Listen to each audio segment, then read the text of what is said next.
Well, if the love lasts, emotions last for a while, but still, it is what it is.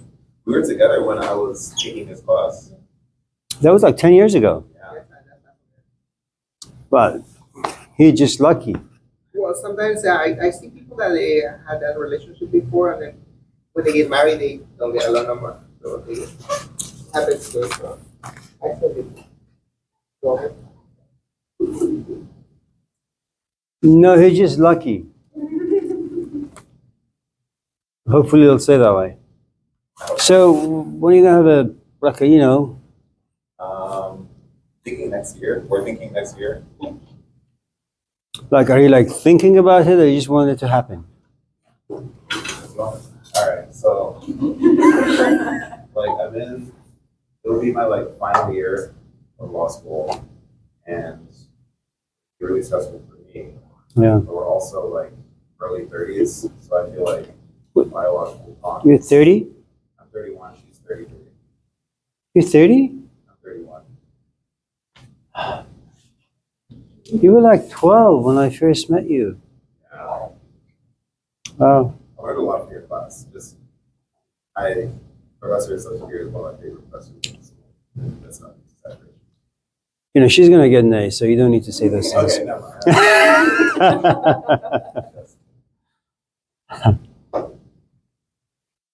You must be very happy for him. Oh yeah. Basically what dates and his girlfriend. Or like, You mean just like hang out with him? yeah, hang out with them. Like they turn to dates. I just have one. But you don't date. Good job. Does your wife have a brother? Yes. How old is he? 40. Is he single? Yes, very simple.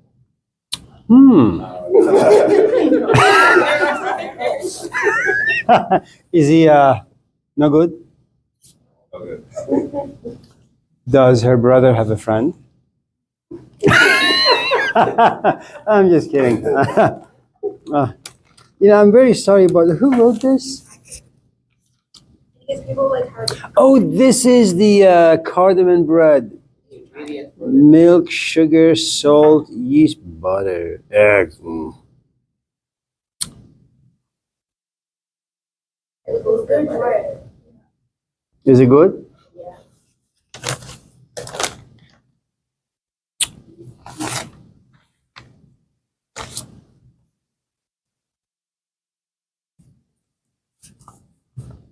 Leah, did you try some? No, I already ate it. Do you want to try some? It's so warm. Yeah, but I ate it. Okay.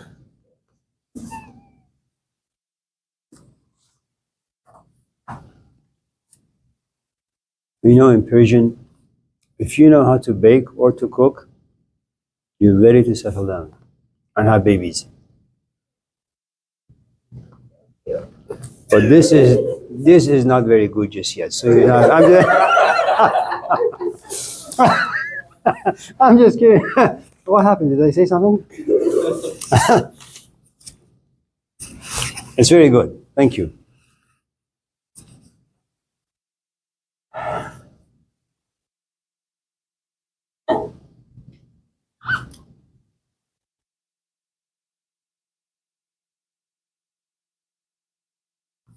Morning.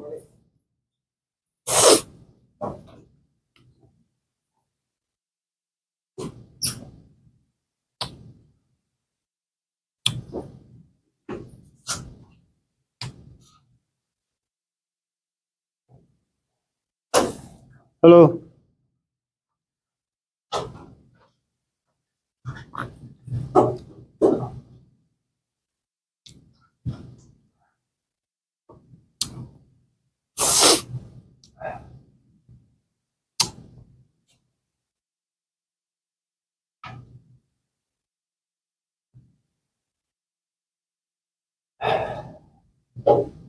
Madison. Yeah. What are you doing? Watching porn? No, I'm playing, what's it called? Block the Last. It's like porn. Really good. No. It's all about dopamine, so it's porn. No. No. literally lost like the most. Okay. I can believe that. You play video games? Oh. I play mobile games. Again. Hello. How are you? Hello.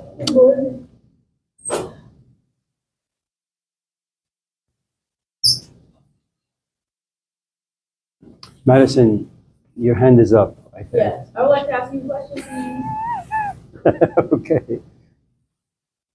Um, You know, first of all, oh my gosh. Jesus Christ, let me just apologize first. Okay, go You ruined the mood. Go ahead. ahead. Okay. Hello. I was wondering, because like I feel like you use shock value a lot in your class. Like, what would you describe your intention for using it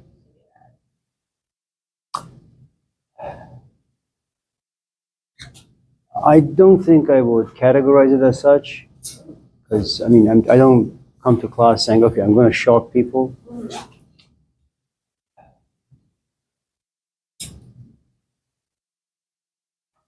I mean, like in the moment. I feel like you do it like in the moment, where like you'll like say something that's like provocative or like very emotionally provoking.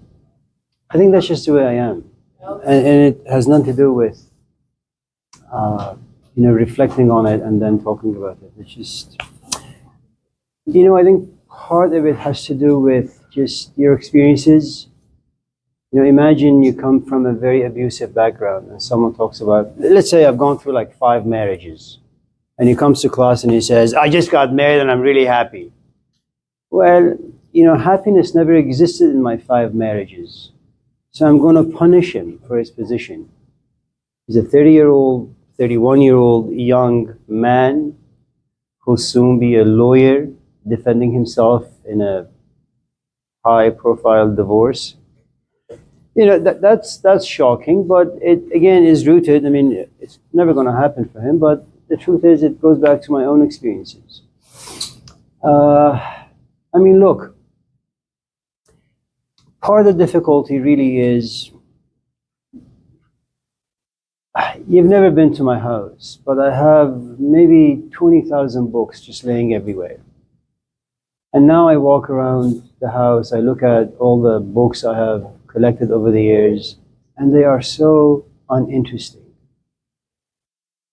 And so when you come to class and you say, I just got this book and it's so fascinating, it makes no sense to me. And part of it really has to do with my experience, my age, what I've gone through, what I've read. And you come at a certain point in your life. I mean, look, right now, his idea of getting married or being married or having children, they're wonderful. But if you've been married for like 20, 30, 40, 50 years and have raised like 5, 6, 10, 20 crummy kids, there is nothing fantastic about this. It's just, you're just young, you're having a good time, more power to you, just wait. And tsunami will come your way. And it's not meant to be heard as a value shock. It's just, and it may be wrong. I always go back to my father whenever I speak to him in the morning before coming to class. You're walking in the classroom with students who are 18, 19, 20, full of hope and dreams. Don't go in there and crapping on them. Inspire them, encourage them. And he's absolutely right. But my father and I, have different temperaments. So I think you should maybe take about 2% of this class with you. And as you walk out, there's a trash bin right there. Throw 98% of the things we talk about in the trash bin, and then that's it. One of the difficulties about, imagine like I am your dad, and you come to me and you say you want to start dating, and if I have 30 years over you, it means I'm going to be your shortcut. And shortcuts are always tough. You come to me and say you want to take 2 years off of school, go to Yosemite and do A, B, C, D. You're going to say, why would you want to do that? You know, just stay in school another 5, 6 years, you get your master's or a PhD, and then if you want to go goof off, then goof off. The problem with my position, which is a shortcut to hopefully a successful life, a relatively healthy life, is that it's just a bit more demanding. That you have to kind of hone your desire for entertainment for 2 years, and that's tough. Shortcuts are always tough. You know, it's like we ask me, can you give me some feedback on my essay? Well, a feedback means a shortcut. It means next time you want to write something down, you can't just like wing it. You got to sit, you got to think. If you can do that for the next like couple of years, then you can write great essays. Shortcuts are tough because it means that I don't want you to waste time. And when you're young, you have no choice but to waste time. That's how you create stories. And that's how you kind of fall into sin, i.e. missing the mark. And then hopefully, you know, you will learn from it. And that's what the word sin means. You just miss the mark. You want to be happy, you get married for happiness, it just backfires. You have a kid, you want to like expand your family, but then it backfires. I mean, these are the things we do in life. So, Madison. Amir. Life is never. They need something to live for. You just said that. Live! It was going good. I know. I just, you know, it's just, whatever goes up must always come down. I'm not talking sexually. Yeah. I wanted to ask this in yesterday's talk. Yeah. It was good to see you, by the way. Can love ever become a willful act? Can someone ever have so much mastery over their emotions that they are able to select a partner using logic and discernment rather than emotion? Yeah, but it's difficult.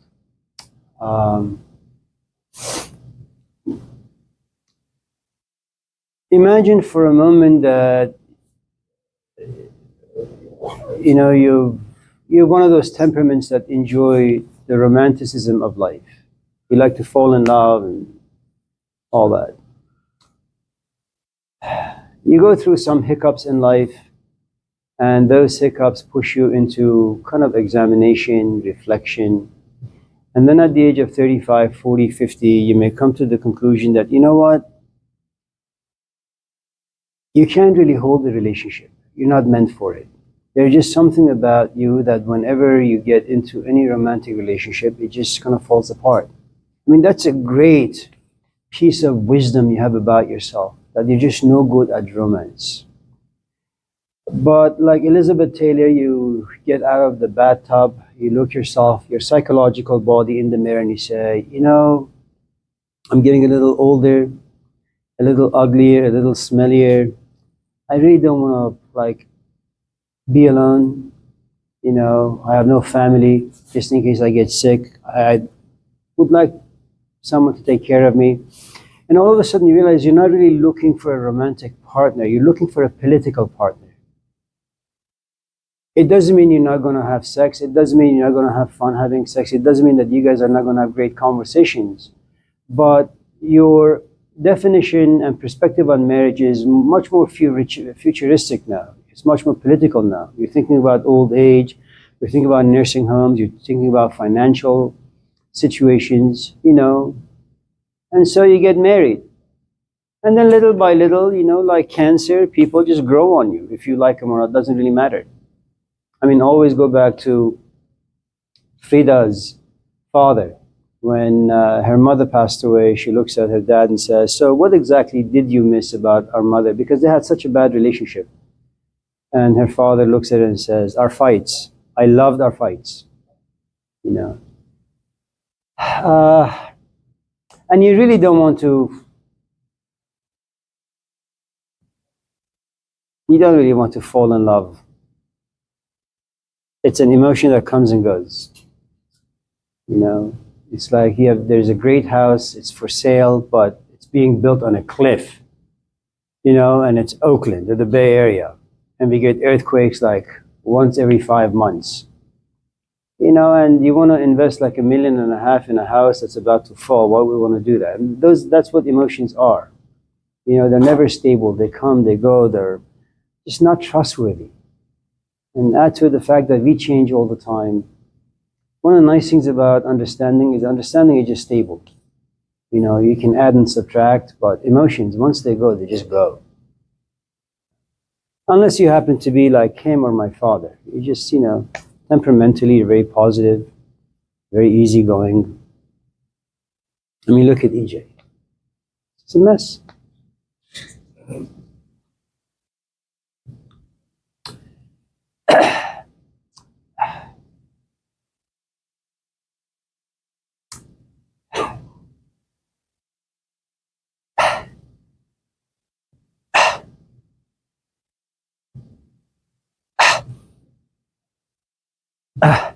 You know,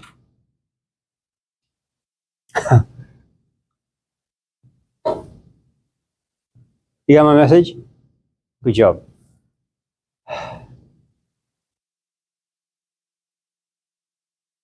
I don't talk to my kids. I don't even talk to my wife. I like them, but I just talk to myself. That's sufficient for me. And should they want to talk to me, I'm very short, you know, a couple of words here and there. I think it's always good to walk into any relationship, you know. I mean, look, if this is the last class that you need, you're very, very poor because you depend on me heavily to give you a passing grade. If on the other hand, you're just here to have a good time and a C will do, you know, you're not going to be impacted by my judgment when you write an essay and me giving you a 70. You know, you don't really care. All you want is a passing grade. A D will be good for you. When you walk into class with that particular attitude, you're very, very rich. It means the judgment of your instructors don't really have very much power over you. When you walk into any relationship, especially the romantic kind, being kind of poor, like you're psychologically bruised and you're emotionally detached and you've been suffering from loneliness for a long time, and then there's someone who gives you a good amount of attention. When you walk into that relationship like that, then within like 2 weeks, you're fully in love. I mean, you're just intoxicated, you know, and then your dependency is really, really intense and it's tight, which means that the whole of who and what you are depends on the mood swings of your companion, and they can devastate you. And that's really just meant for a very tragic life. You know, it's comedic, but it's also tragic. So it's not a bad idea for you to say, kind of like what he said, you know what, do you want to have children? Well, this is the last year of my, you know, law school, and it's demanding. You know, I can't give my attention like to my classes and then to this kid and then to my wife and then to my sister and to life. It's just too much. You know, so he says, I'm just going to wait. I mean, that's a great amount of wisdom to have about yourself and your capacity. You know, law school is tough. My wife is tough. Having an addition to the household, it's going to be more than I can bear. So you know what? I'm just going to wait a year. That's great. You know, instead of like building your life on a fantasy. Yeah, I think today I feel like having a child. Okay, so you'll have one. You know, and then you have to petition for an extra year. Hello. So, as long as you walk into a relationship knowing full well that the other person can't really offer you much, I think you'll be fine. The most important thing, you know what is that song that Justin Bieber sang some years ago? Go love yourself. Just go love yourself for a number of years. Once you're able to love yourself, then you won't need other people's love so much. You know. Because these days, when you get married, your spouse is going to be on his cell phone all the time. I mean, you won't even talk. You know, honey, what are you doing? Well, look at this short. What do you want to talk about? Well, look at this YouTube. What's wrong with you? Look at this text. You know. So it's just good not to depend on people. You have a fridge in the house, right? See, The more food you have in the fridge, the less need you have to go to Safeway. The more love you have inside you for yourself, the less you need other people's love. I mean, look at EJ.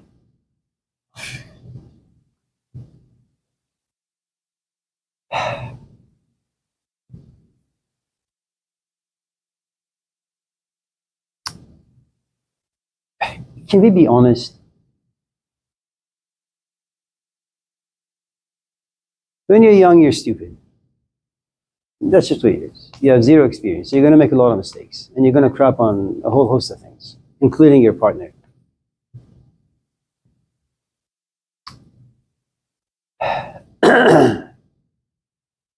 When you romanticize relationships, it means that you're looking at life and all you see is like a rose garden.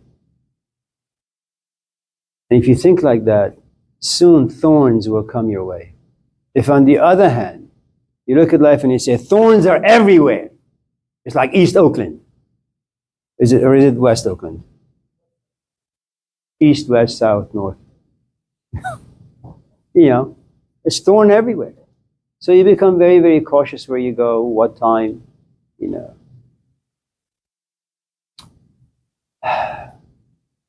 Have you ever talked about the 7 different versions of love according to the Greeks? No, we're not going to. Anyone else? Is it no good? Do you have a follow-up? Yeah. Like, as humans, we have our flaws. One of them is that in order to not control, we have to control emotions. But it seems like during the time I'm growing up, from teenagers or adults, we put faces into emotions, like identities to them. Once we create that, it's really not easy to control them anymore. Like when you're younger, it's like you go down the hill easy, like you go down, you break down. Later on, when you get older, it's up the hill when you're already broken. And it's quite easy to take those identities or faces from emotions when you cannot control them no more. Part of it is cultural. I mean, look, if you have like 10-year-olds, sometimes they come to you and they say, I'm not a he or a she, I'm a they. When the hell did this happen? It's relatively new and there is nothing wrong with it, but all of a sudden you realize the culture creates a set of very confusing concepts. You know, for the past like 5 or 6 or 10 years, you refer to yourself as a she or a he. But all of a sudden, you know, bathrooms are all gender and pronouns have to be mentioned. And you walk home saying, well, you know, am I a he? Am I a she? Am I a they? Am I a it? Am I, you know, it's like, you know, homosexual, heterosexual, pansexual, plate sexual, saucer sexual. You just don't know what you are anymore. And all of a sudden you realize as the culture introduces these concepts, images come forth. I mean, I don't know if you've ever seen that movie, Inside Out, is it? Number 1 and number 2. I mean, these are like kids. You take your like 5-year-old, you know, into the movies and they come out as a philosopher at the age of 5, you know, and they're troubled for the rest of their life. You know, and all of a sudden you realize the culture itself doesn't allow innocence, kids just to be kids. You know, a few years ago, like my son was throwing a temper tantrum. I close my eyes, I take myself back in time when I was in Iran, and I said, well, how would my father or my mother take care of this? Well, my dad would probably slap me. My mom would probably like belt me or put some salt and pepper in my mouth. And you had no power to call SPCA or anyone. That was just the way things were. And all of a sudden, you know, trouble was removed today. Well, honey, I think we should put you into therapy. For how long? For the next like 20 years. Or parents have to play, you know, hello. Yeah. Parents have to play the role of a psychologist, getting to know the psyche of a 2-year-old and why he or she is the way they are. That's just too tough.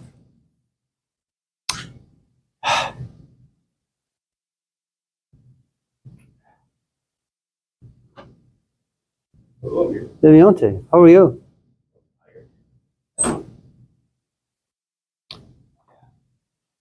EJ. Why does time fly when you're having fun?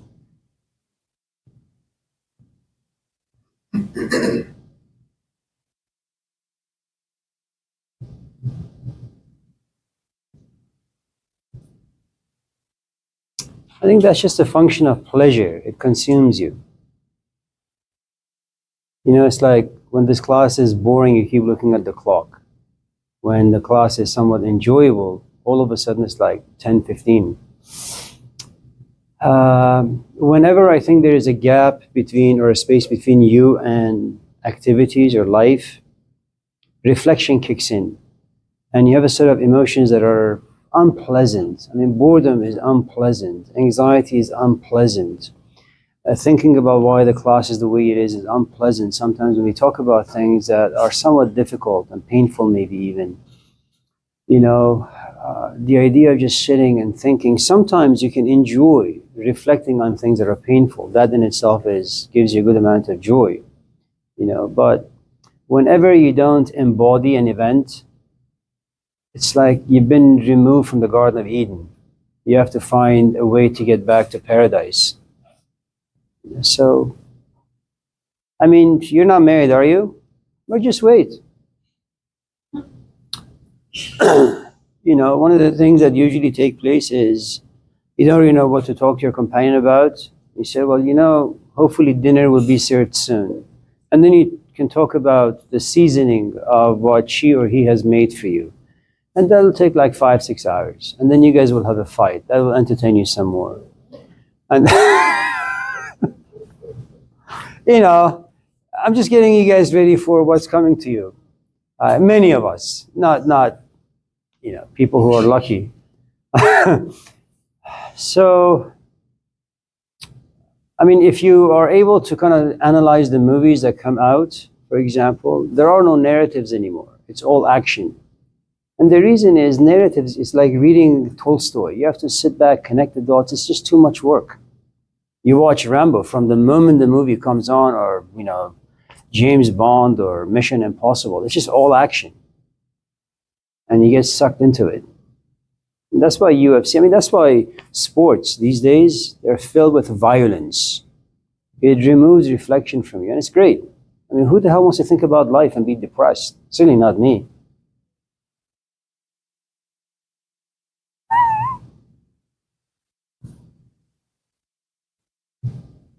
I am so bored. Yeah.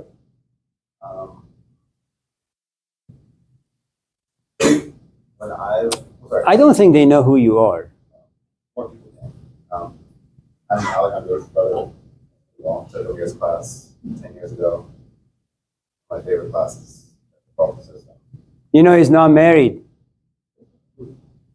Said now married. What? Said now married or not married? Now married. Now married, yes.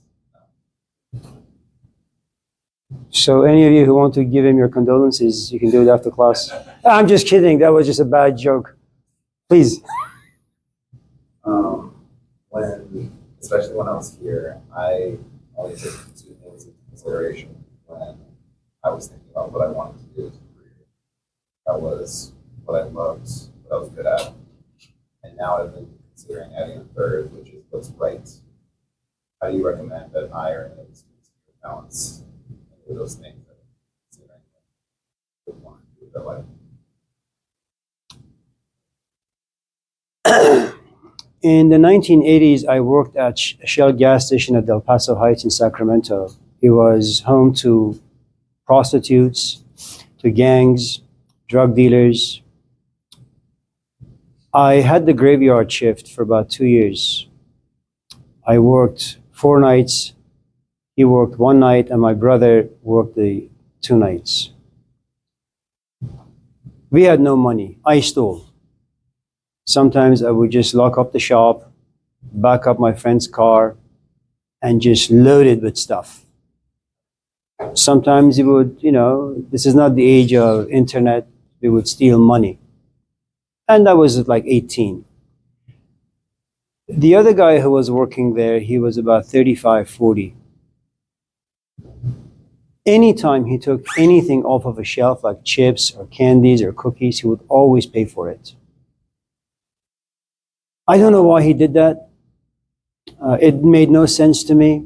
I mean, graveyard is tough. You would think that your body would adjust, but it doesn't. You're also an immigrant.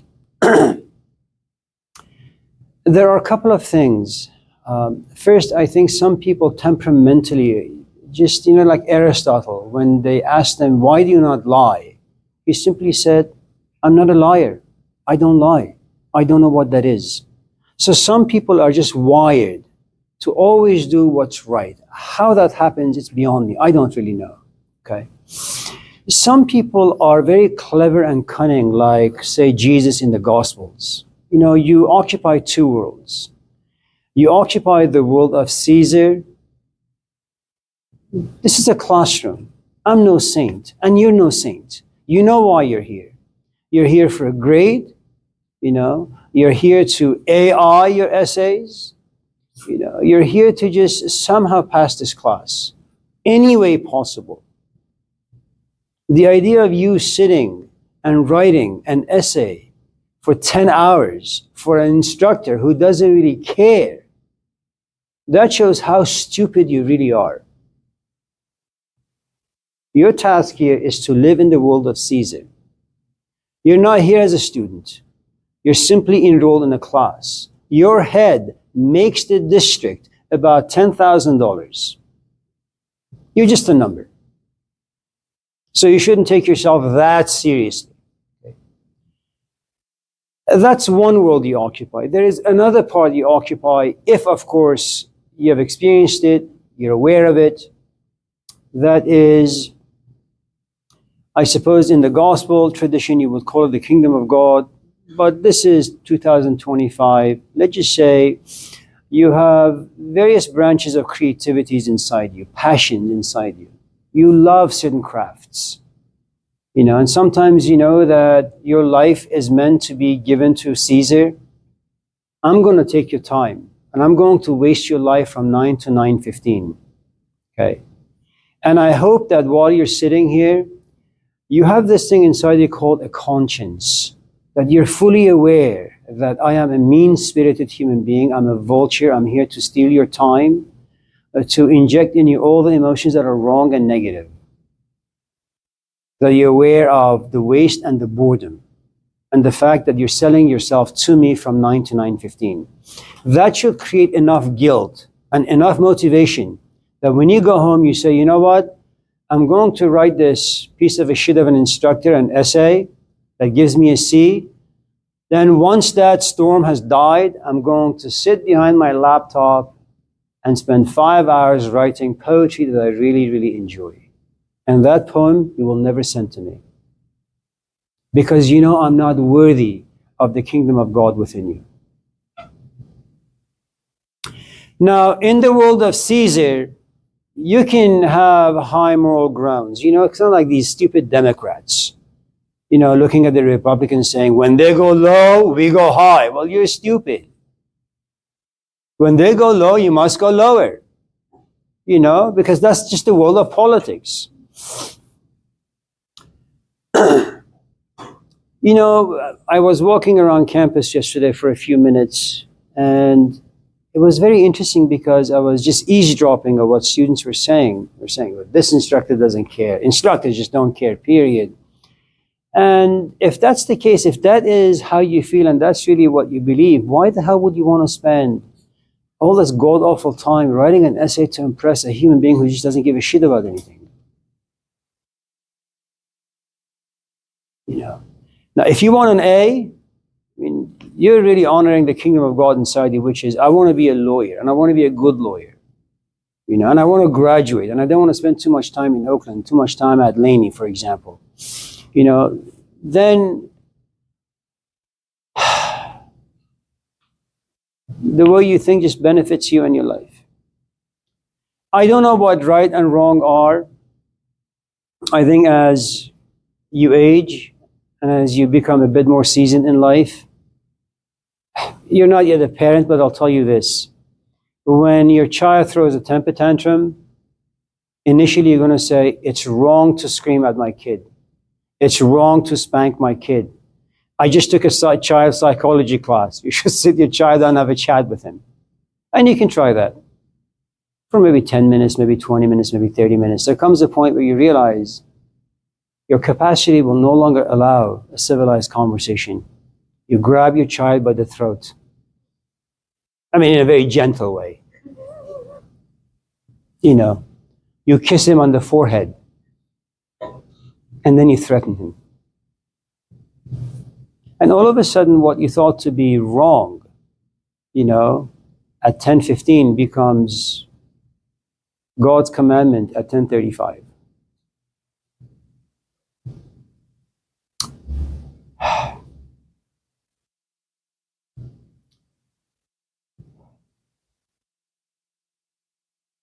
May I ask if, let me not go there, because Madison would be upset with me.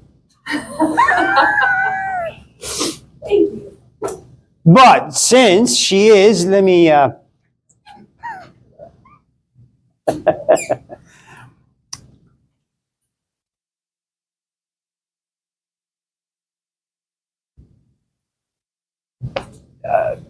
let me just say this awful thing, Queen, and then your king will allow you to speak.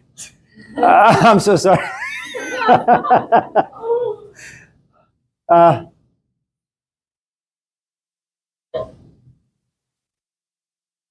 You know, it's nice to lay next to your companion and have a physical engagement that's filled with respect and love and care.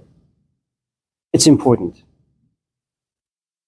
The sad truth is you can't do that all the time. There are some times where you treat this particular engagement as a pig, as a dog. You're just an animal. And if you pay close attention to those moments, even in the most profound and intense love-making sessions, you get to a certain point in that particular engagement where you actually enjoy hurting the other person.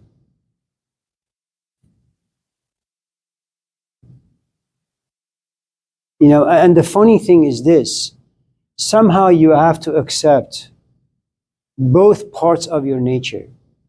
There's a part that's very respectful, and there's a part that's just a savage. Now, the moments you become a savage, guilt is going to kick in if you happen to have some decency about you. And you would want to correct yourself. But the truth is, certain parts of human nature just can't be corrected.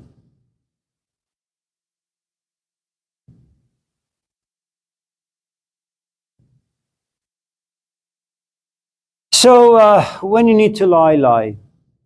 You know, one person goes to the Buddha and says, so how can I become a Buddhist? You know, when you're tired, sleep. When you're hungry, eat. When you go to pee, pee. When you need sex, have sex. And when it's time to meditate, meditate. And this is a really, really good piece of advice, that human beings are multifaceted. At different moments, you need different things. Sometimes you just need to lie. Before you do a follow-up. Queen, forgive me. My question was, how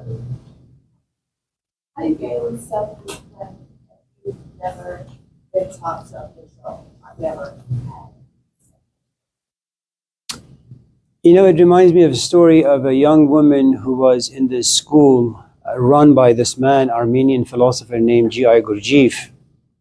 And one day this young woman goes to Gurdjieff and says, my father is going to come for a visit. And eventually the father shows up. And Gurdjieff doesn't like some of the things that this woman does. So he screams at her in front of her father. And the father is shocked. Gurdjieff looks at the father and says, if you had screamed at her when she was 5 or 10 or 15, I wouldn't have to do this right now.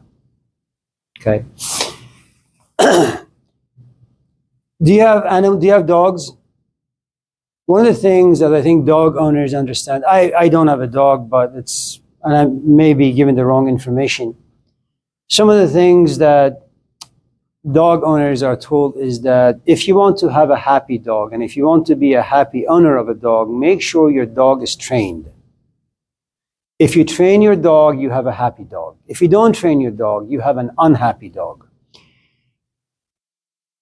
Human beings function very much like animals, like dogs. When I was in India, there was this huge elephant. And the only thing that tied this elephant to this pole was this flimsy, tiny, little green rope. And my father, who came to visit us, looks at, the zookeeper and says, maybe you guys should put a metal chain around, the elephant's leg, because this rope is not going to hold him back. And you know what the keeper says?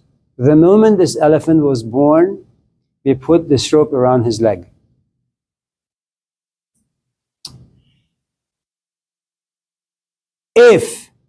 If, for example, you've been in 25 abusive relationships, or maybe just one, and you and I accidentally meet somewhere, I like you, you like me. Now,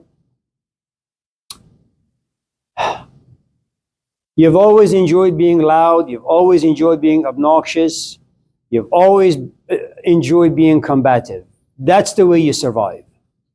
Now, no relationship can survive those elements if they're in play. I love you, you love me, and I want this to work. I have a couple of options. Now, my nature is to be on the right side.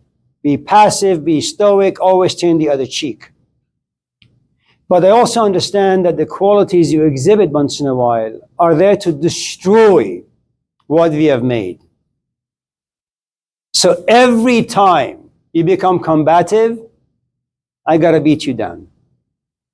In other words, I gotta tame you. Now, there's a good chance that depending on your age and depending on the intensity of our relationship, how much you love me, how much you care for me, your capacity, you will learn how to repress certain emotions from coming out until after 20, 30, 40 years, if they can survive the assaults.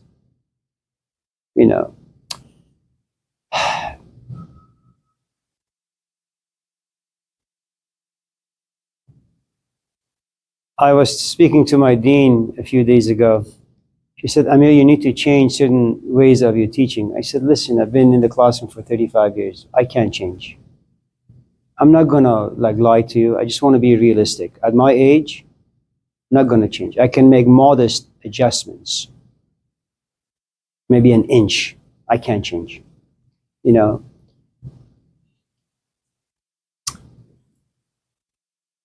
If, for example, your question revolves around, say, relationships, my recommendation would be the following.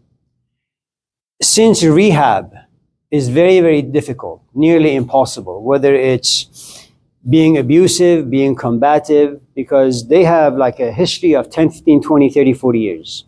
Okay. Now, no human being desires to be alone. If you want to be in a relationship, find a companion who is extremely passive. Find the Jesus Christ. Don't find a Moses, because every time you slap him, he's going to slap you back. Find the Jesus, because every time you slap him, he has so many cheeks to offer you. And it is true that maybe late at night, this particular fellow will say, I just hope she just has a stroke and dies, because I can't take this anymore. But you just gotta kind of be clever and cunning and mindful of the sort of human being who is able to receive the assaults. This is not the relationship. You want to eat right, but you have to live a healthy lifestyle. That's hard because you don't have self-control. You always want to. It's not about self-control. Look, it's always about just catching yourself. You know that you eat fast.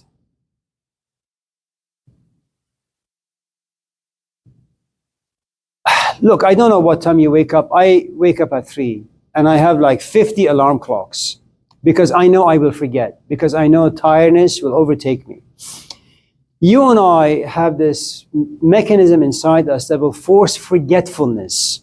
We forget because it's comfortable. We forget it's secure. We forget because the old habits are familiar. What you want to do is, you know what? I want to eat slow. Well, you need alarm clocks for that. How do you like wake up and hold back when you're tempted to eat like this entire course in a second? Well, either your son has to look and say, Mom, stop eating like a fucking pig. Now, you have to overcome the element inside you called pride. Your son who is younger is looking at you and using foul language. You are the mother. You have to overcome that. You have to overcome your perspective that your son is disrespecting you. The truth is your son is simply serving as an alarm clock, but you don't take it that way. You know, or if I was your husband, say, God damn it, you know that movie, The Four Brothers? The white woman who has 2 white kids and 2 black kids.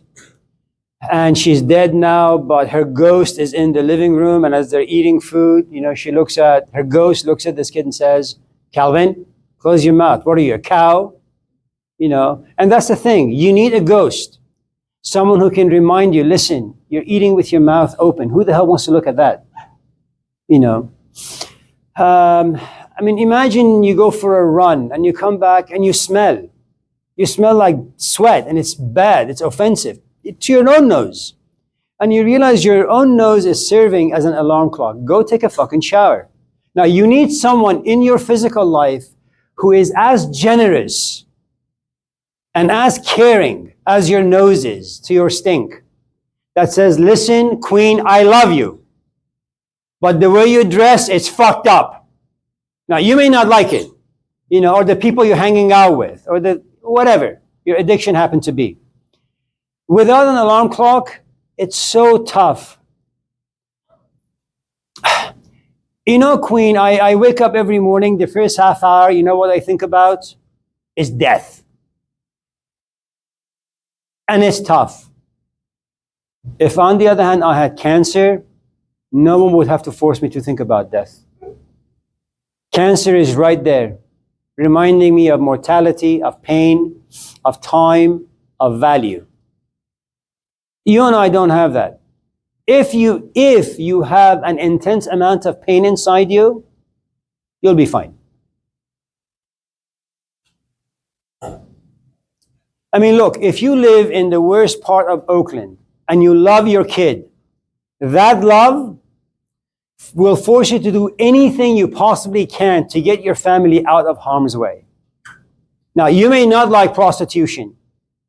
You may not like selling drugs. You may not like stealing, but because of the love you have for your family and your kid, you will do all those things.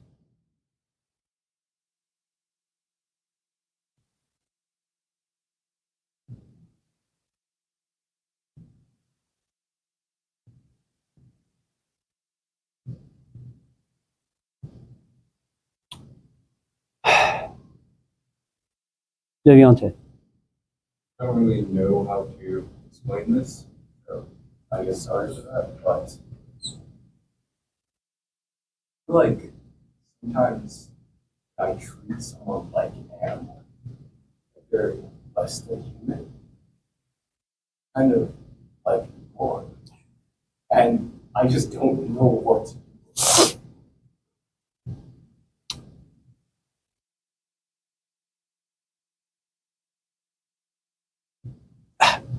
Number one,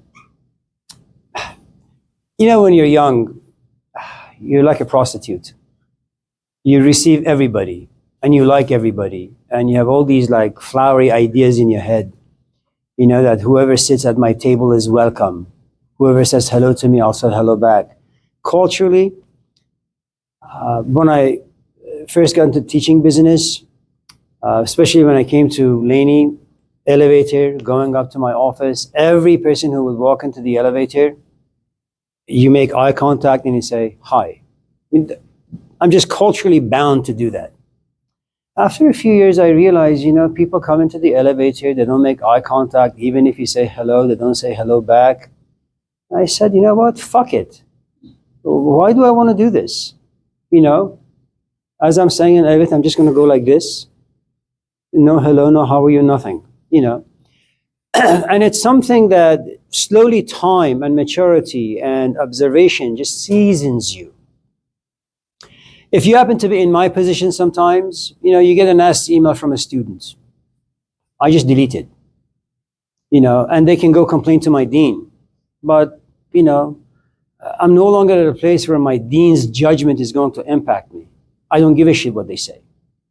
You're like 18, I'm 60, have some fucking respect. You don't need to like me, but you can at least clean your language a little. When you're young, you don't really have the experience to kind of manage life like that. You don't need to hang out with everyone. It's not necessary. The moment you realize someone uses a good amount of foul language and that goes against the way you are, just walk away. Don't be friends with them. You have no obligation to another. I mean, parents are different. If you got parents, you got to take care of them. It doesn't matter how bad they've been. I mean, some exceptions, but overall.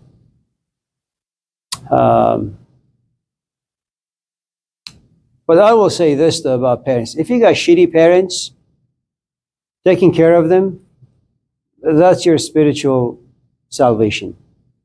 Overcoming anger, overcoming hatred, overcoming the past, overcoming what they've done to you. If you can manage to do that, man, you become a beautiful piece of a human being. Because it's no different than someone who's an alcoholic going through rehab.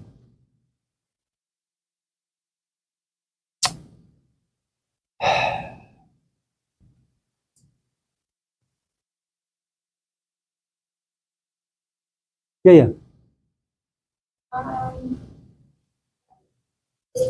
Brandon, where are you going? Can I make a suggestion? Is it like painful right now? See, one of the nice things. Can you sit for a minute?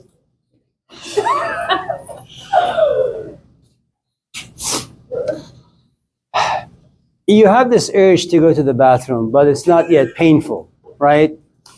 So you're listening. Once in a while, the pee comes and says, hey, your bladder, go take care of it. But you're 90% here, 10% bladder. And then as you sit and you suffer through it, it becomes 50% pee and 50% class. As you suffer some more, it becomes 75% pee and 25% class. You can still pay a little attention. Then, when you suffer a bit more, you become 99.9% pee, and then, 1% class. And all of a sudden, you realize something really interesting. Pain makes almost everything under the sun irrelevant.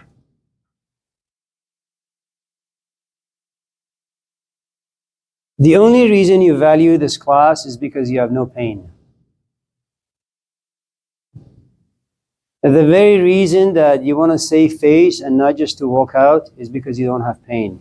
The moment your pain becomes extreme, you won't give a shit. And you know what that means? Pain allows you to be free from other people's judgment. The more pain you have, the less you give a shit. The only trick is to have the right kind of pain. Please.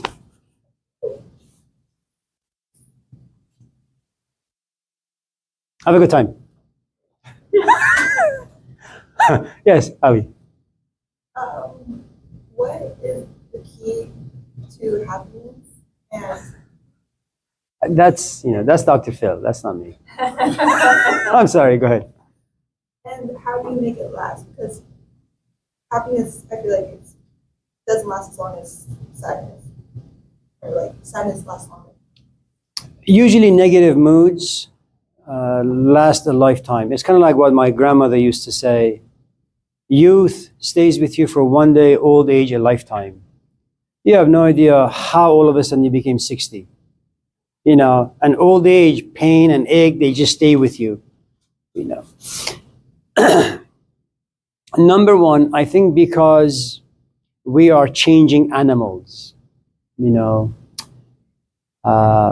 because of the external forces and their imposition, our definition of happiness changes all the time. The things you want for yourself, it changes all the time.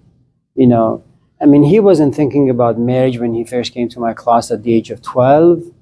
You know, the only thing he wanted was to play sports and maybe just graduating from, kindergarten.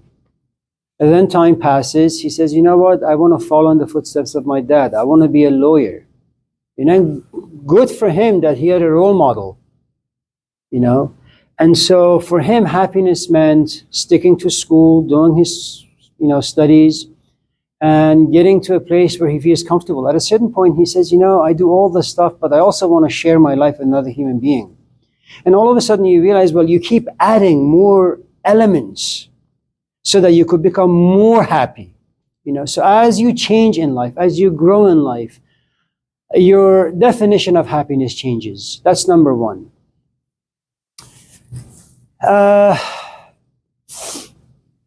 And we've talked about this. The word happiness is rooted in the word hap. It just means luck.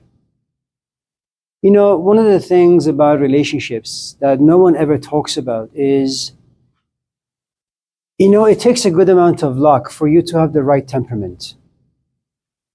I mean, relationships are like UFC. It's always like fighting. And if you have two people who are aggressive, it's not going to last. Now, you happen to be just very lucky that your companion just happens to be passive. They don't really care that much. You can't read books and become like that. I mean, I can't read books and become like my dad. It doesn't work. And so a good amount of who and what we are is really just luck.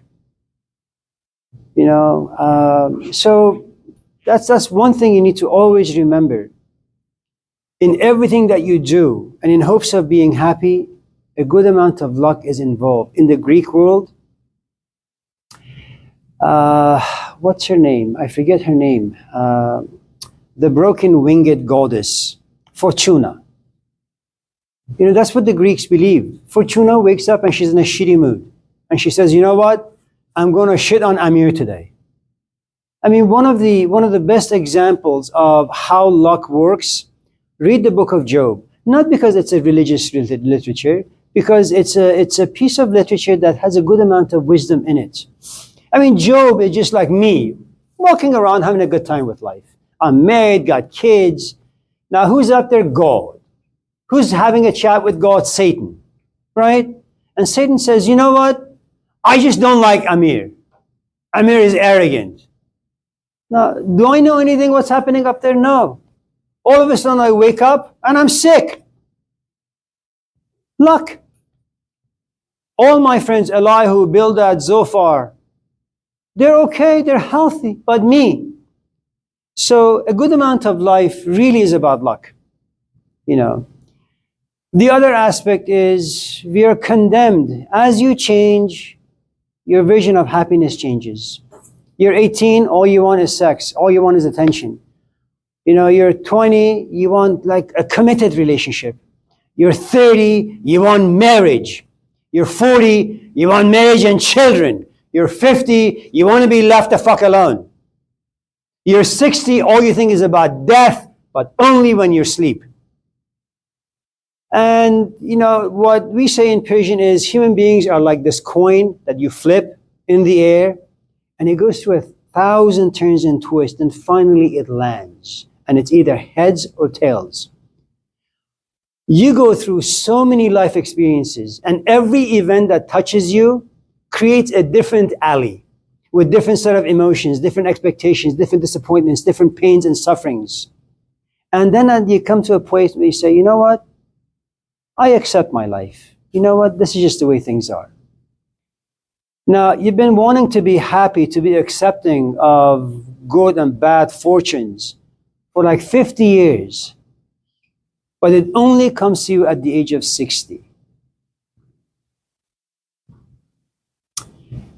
Now, the other thing you need to understand, Ali, is human quest for happiness, the sort of happiness that we think about now, happiness in buying a big house, going to school, getting married, having children, having lots of money.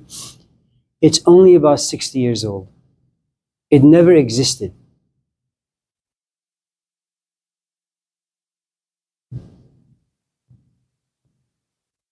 And all of a sudden you realize, you live now at a time where you are condemned to believe in concepts that are relatively new. And then you live in a culture that blitz you every single day. Be happy, be happy, be happy. And the moment you're sad, the culture demonizes you for being depressed. Why? The culture is young. You go to India, every goddamn philosophical and religious literature is about sadness of life. It's about loss. It's about grief. So just in case you lose a parent, you have a library filled with wisdom. Here, you have Oprah Winfrey. I mean, what the fuck?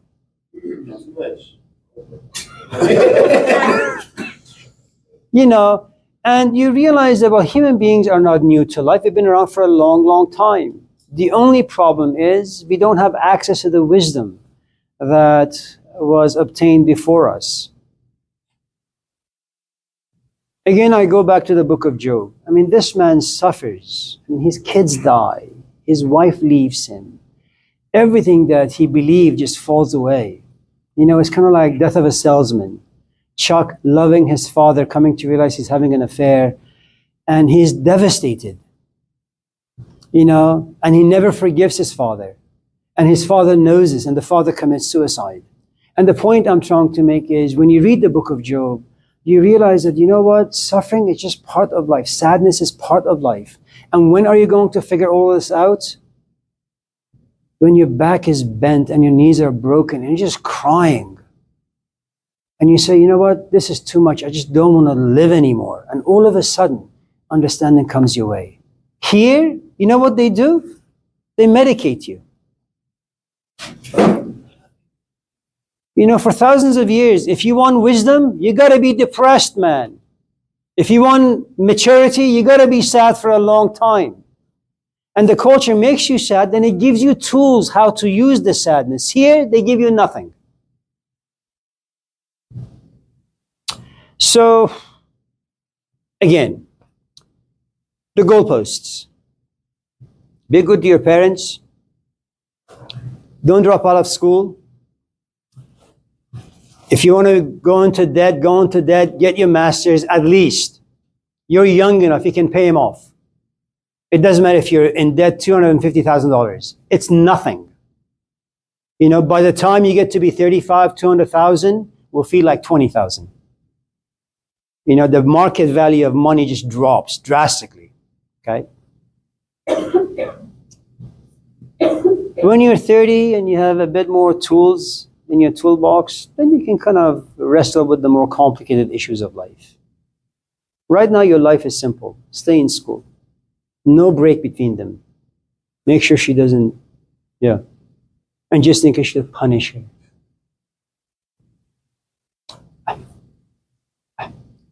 Please.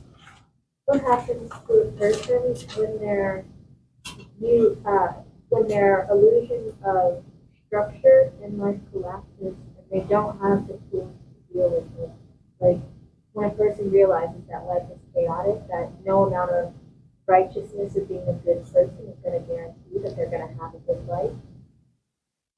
There was a movie you may be interested with Julia Roberts. It's called Mona Lisa Smile. So there is this woman, Julia Roberts, who comes from a relatively modest background. She gets hired at a school that's like Stanford. Everybody's yuppie, and everybody's privileged, and everybody's white, or black or blue, whatever. And the tradition of this community is that you're a young woman, you go to school, then you get married and you have children. That's it. Okay. One of these young women who happens to be very arrogant and always like pushing buttons in this new instructor, she comes to realize her husband is having an affair. All the traditions that she believed in, and of course this teacher, Julia Roberts, is an uncommon instructor. She's always pushing the envelope a little, and she's forcing these kids to think about what the real life looks like. Not in a bubble, not like the Truman Show. Real life is painful. The bubble, there is no pain in it. At least that's the illusion they create for us. And she comes in because she doesn't know how to deal with this new information that she has. And she's always belittling and demonizing her friends. And she's calling another friend of hers who sleeps around. She calls her a whore and a this and a that. And then this friend doesn't flip. You know what she does? She opens her arms and hugs her. This woman who just badmouths everyone. And she breaks down and she says, he has been cheating on me. She files for divorce, of course. The point I'm trying to make, the devastation itself is not an issue. If you have a support system, you know, the support system is like this cushion that you fall from the airplane and there is this cushion. You're still going to feel some pain, but there's also comfort there. If on the other hand you fall and there are no cushions, I mean, that's just a bad place to be. You know, one of the problems I have with the American version of individuality and independence is that life breaks you and you need family, you need friends. You know, don't leave your house when you're 18 thinking you're an adult. You're just a piece of shit still. Stay home. Let your parents do laundry for free. Cook your food. You know, provide a roof over your head. Exploit the hell out of them. I mean, they brought you here by force. Take advantage of that. You know, and once you gain some stability, then, you know, move out. The point I'm trying to make ultimately is you need a community to survive life. In the absence of that, you're just stuck.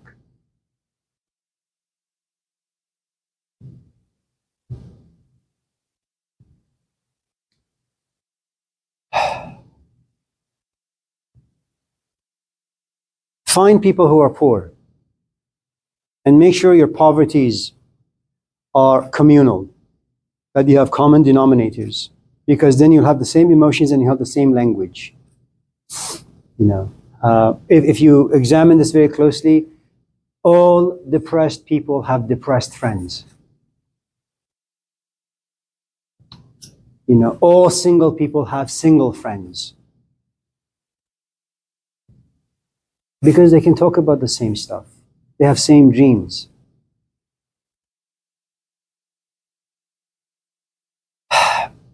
The only thing is if you've been like pushed into this space of aloneness for a long time, going back to Queen's question, you have cultivated some habits and routines around loneliness and being alone. And the idea of extending yourself is going to be a little difficult. So someone from the outside must like you enough to be okay with the abuse that you're going to give them.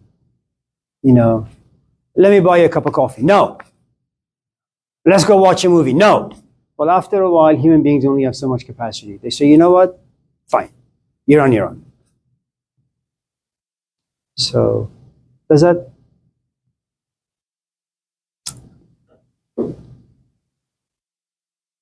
Since wisdom can be taught, and you learned or I guess liked certain philosophers because of your readings on them, is it that we have to experience that discomfort in order to apply that wisdom to our real lives? That how we like understand it, harness it to be able to be wise or have wisdom? Number one, I don't really know how wisdom is given to anyone. That's number one. You know, I've tried to be like Socrates, I just can't. But I'm saying, like, being that you read it in the book, is that how you gained the knack for wanting to be wise, or? First of all, I make no claim towards those things. Look, I think what happens is first you read because things are interesting. Then you say, I want to read because I want to understand. Then you say, I want to speak my understanding. And then you begin to see the flaws. Then, you know, it's like you want to have a good relationship, but you just don't have the proper tools. So you begin to read books on love and romance and happiness, okay? The problem is every sentence has so many layers of gem in it, and it's going to take you a long time to figure out what the hell is this guy talking about, you know? And then it's going to take you some time to understand intellectually, okay? Then you come up to a point where you say, you know what? I want to go out there and just feel the stuff, man. So you go into relationships only to realize all you have is information. And information is good, but you don't really know how to apply them. It's like I have all these tools in my garage. I just don't know what some of them are and how they function. And they're all DeWalt. They're great. You know, I read the fucking pamphlet. So what the hell does that mean? So I gotta go YouTube it. Then I begin to understand a little bit. Then I go to Home Depot, buy a 2x4. I measure, I cut, and it's all wrong. And I realize that it's not enough to have the tool. It's not enough to have the literature. It's not even enough to have the money. You need time and a lot of mistakes. A lot of mistakes. And if you don't self-defeat, and if you don't sabotage yourself, I don't know how it happens. At a certain point, you say, this is the right cut. And then you say, you know what? It's time for me to build a house. And you can do it. You know, the shortcut is having a mentor. And one of the things about having good teachers is that, I'm not talking about young teachers because they suck. You know, because young teachers may be animated, may pretend, and you may even have the illusion that they have some sort of a wisdom. But if you want a good teacher, Coach Beam, John Beam. Now, this is a guy who's been around kids for a long, long time. You know, if you watch, remember the Titans. You know, you have a black coach, you have a white coach, and eventually it's a great marriage, right? The black coach is tough. The white coach is passive until he learns how to be aggressive. I don't give a shit about your excuses. You fucking run the ball. Right? And if you find a good mentor, every time you come up with an excuse, they'll slap you. Not physically, but emotionally. You know, and they'll force you to pay attention, to become mindful, to become aware. And that's the only way you will learn. You know.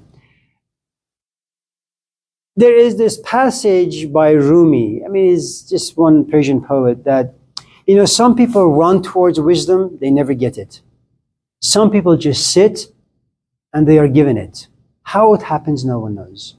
So, and that's something you need to be aware of. Anyone who promises you happiness or wisdom or success, run the other direction. Yeah. No, go ahead. I couldn't hear you. That's what I'm saying. What did you say? Keep explaining. I'm No, just that. And remember, this is a how-to culture. You know, the how to fix your marriage, there's a how-to for that. How to overcome depression, there's a how-to for that. How to be happy, there's a how-to for that. And the truth is, you know, I go back to what I've always believed in, which is Jesus couldn't do it, Muhammad couldn't do it, Confucius couldn't do it, Lao Tzu couldn't do it. None of these heroes could do it. No Malcolm X, no Martin Luther, no Mahatma Gandhi. That shows the failures of the how-to movement. It just doesn't work unless you have a culture filled with gullible, stupid, unintelligent people. To some extent, desperate. If you go back to the 1960s, you have all these gurus or so-called wise teachers coming from India, from Tibet, from China, because they realize there's a vacuum. There's this psychological need in the West, especially America. People are looking for something. I mean, the hippie movement, wisdom and freedom and all that stuff. And, you know, you have vultures all over the place. Maybe we should go to America and sell them some ideas. So you have this guy, Ramana Mahesh Yogi. I know how you can be free, Devante. Why don't you come to my office and I'll interview you.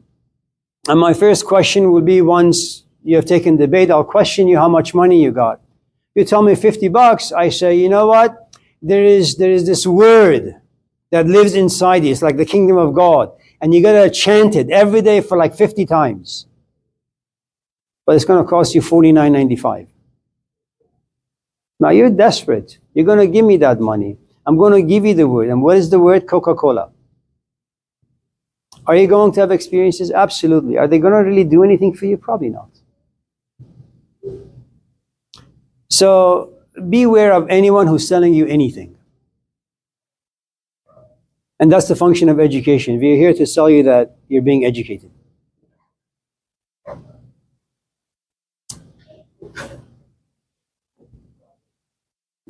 It's good to see you. Assalamu alaikum wa rahmatullahi wa barakatuh. It's good to see you. It's Arabic. I mean, Persian is much more poetic. Arabic, it's just, Well, I guess I'll figure it out. Bye, Amir. It's good to see you. Is it time to go? Yeah. Well, have a nice weekend. Stay safe. Oh, Abi was kind enough to bring some food for those of you who are hungry. Stick around, have some food.